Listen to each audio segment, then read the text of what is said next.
Hiperonímia e hiponímia.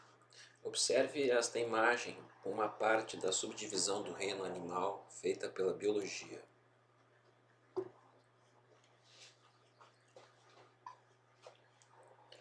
Essa é apenas uma parte da classificação que a biologia faz dos seres vivos.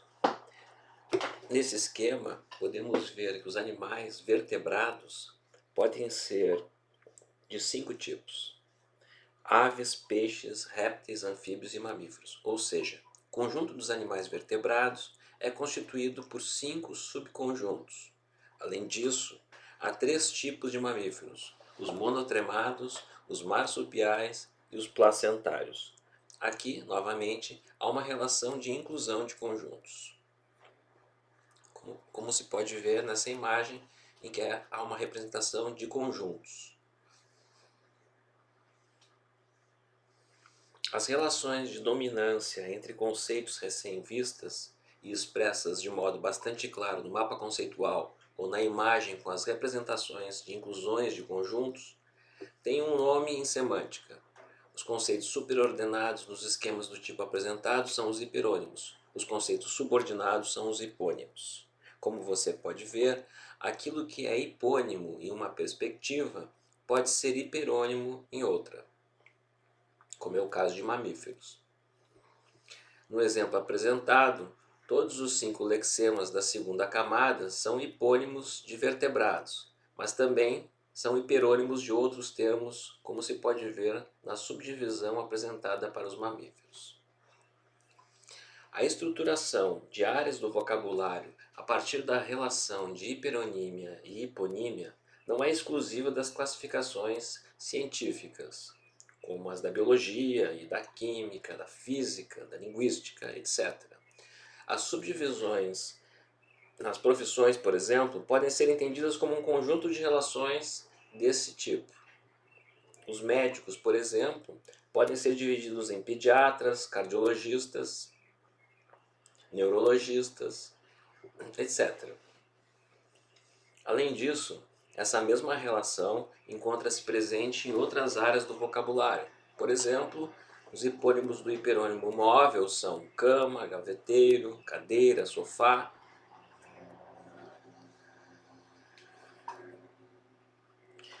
Agora que já vimos a relação de hiperonímia e hiponímia, estamos bem para falar de uma relação muito importante em semântica: a relação de acarretamento.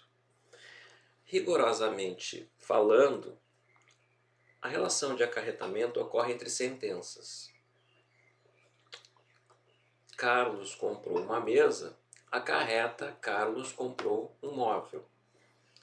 Porque a sentença de cima acarreta a de baixo, pelo simples fato de que mesa é um hipônimo de móvel, ou seja, toda mesa é um móvel, mas o oposto não é verdadeiro, porque nem todo móvel é uma mesa, já que armários, cadeiras, estantes também são móveis. Então, Carlos comprou uma mesa, acarreta Carlos comprou um móvel, mas o oposto não é verdade. Quando a admissão da verdade de uma sentença obriga-nos a admitir a verdade de uma outra sentença, dizemos que a primeira acarreta a segunda. É essa relação que se observa nas sentenças que você acaba de ver. Carlos comprou uma mesa, acarreta Carlos comprou um móvel. Este símbolo representa a relação de acarretamento. Vamos então a uma definição de acarretamento. Acarretamento: uma sentença A acarreta uma sentença B apenas se a admissão da verdade de A obriga a admitir a verdade de B. Você deve ter percebido que a definição acima depende de que a gente assuma que uma sentença possa ser verdadeira. Tem gente que se incomoda com isso, dizendo que a verdade é uma coisa relativa. Nós não vamos nos preocupar com isso. Assumimos que verificar se João comprou uma mesa é uma tarefa relativamente simples se sabemos os significados de comprar e de mesa. O mesmo se pode dizer de João comprou um móvel. Se alguém quiser questionar isso, é porque está mais disposto em uma atitude filosófica, a problematizar o significado das palavras das línguas. Essa é uma atitude aceitável e pode até ser mesmo interessante se queremos refletir sobre o que, de fato, constitui o significado de palavras. Mas nós aqui vamos considerar que existe um consenso sobre o significado das palavras e que, por isso, ao confrontarmos as sentenças com a realidade, podemos dizer com grande confiança se elas são verdadeiras ou falsas. Então, Carlos comprou uma mesa, acarreta Carlos comprou um móvel. Isso acontece porque toda mesa é um móvel, ou seja, o conjunto das mesas, sua denotação, lembra? É um subconjunto do conjunto dos móveis. Sendo assim, se um objeto pertence ao conjunto das mesas, automaticamente pertence ao conjunto dos móveis. Então, se toda mesa é um móvel, comprar uma mesa acarreta comprar um móvel.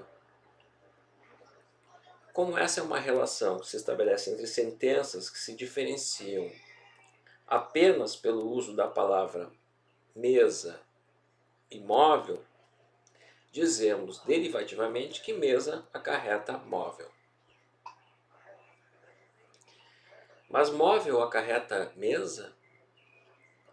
Vamos ver. Se eu digo que Carlos comprou um móvel, eu sou obrigado a admitir que ele comprou uma mesa?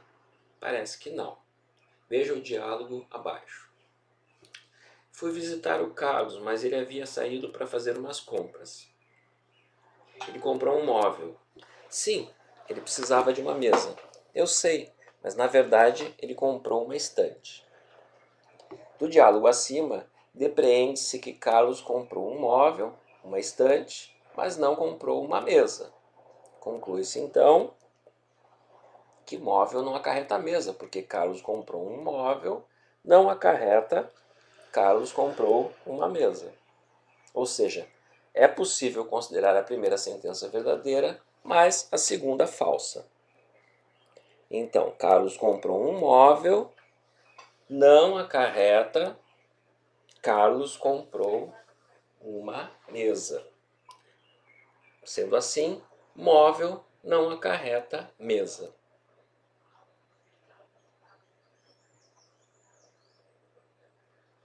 Agora vamos pensar num exemplo com uma sentença negativa. Carlos não comprou um móvel. Você acha que essa sentença tem algum acarretamento? Você poderia dizer que Carlos não comprou um móvel, mas comprou uma mesa? Parece que não, né? Parece que a verdade de Carlos não ter comprado um móvel compromete com a verdade de que Carlos não comprou uma mesa e também com a verdade de que não comprou uma cadeira, um armário, uma estante, etc. Isso é evidente porque, se toda a mesa é um móvel, a verdade de Carlos não ter comprado um móvel compromete com a verdade de ele não ter comprado nada que pertença ao conjunto dos móveis. Como toda a mesa pertence ao conjunto dos móveis, por não ter comprado um móvel, Carlos não pode ter comprado uma mesa.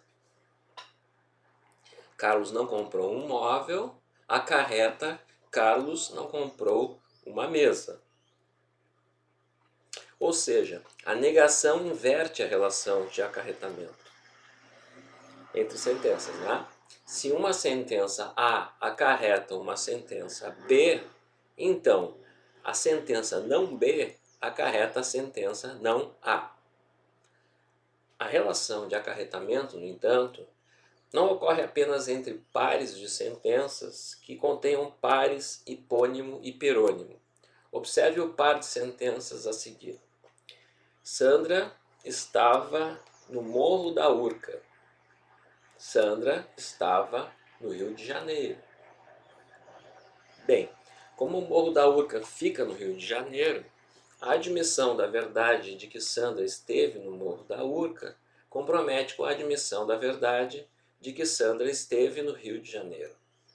Mas isso não acontece porque Morro da Urca seja um hipônimo de Rio de Janeiro, mas sim porque o Morro da Urca é uma área geográfica que fica dentro da área geográfica maior do Rio de Janeiro. Sendo assim, se Sandra esteve no Morro da Urca, então, necessariamente, esteve no Rio de Janeiro, de modo que se estabelecem as relações de acarretamento a seguir.